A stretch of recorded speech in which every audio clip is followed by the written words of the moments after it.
You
सैनिक भारत का सीने पर गोली खाता है, सच्चा सैनिक भारत का सीने पर गोली खाता है, जो देश के लिए शहीद होता है अमरता कहलाता है, अमरता कहलाता है।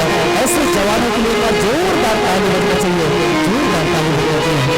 संवादी घर में एक फौजी पत्नी जो है घर में इंतजार करते थे कि आज वो फौजी सिपाही आई, आज वो फौजी सिपाही आई। एक माँ रास्ते देखते थे कि आज वो बेटा आई और जंग में जीत के आई, मगर अगर माँ और वो पत्नी ने ये पता नहीं रहा कि अगर जवान बेटा बहादुर बेटा आज देश के लिए शहीद होकर आई। आज भी हम देखते हैं संगवारी में कई आतंकवादी घुसपैठ आज छत्तीसगढ़ प्रदेश में भूले घुसे के प्रयास करते, हमारे जवान मन बड़ा वीरता के साथ आतंकवादी मन से लड़ाई करते हैं। आज भी भारत देश इसमें आतंकवादी से ग्रस्त है संगवारी हो, आज भी भारत देश ग्रस्त हो चुके हैं आतंकवाद से। कि सच्चा सैनिक हिंदुस्तान के लिए जीता है और हिंदुस्तान के लिए लड़ता है। हम अपने जान के दुश्मन को जान कहते हैं, हम अपने जान के दुश्मन को जान कहते हैं और मोहब्बत के इसी मिट्टी को हिंदुस्तान कहते हैं, हिंदुस्तान कहते हैं। बोलो भारत माता की, बोलो भारत माता की। आइए प्यारे साथियों, इस देश भक्ति के बाद जोड़ना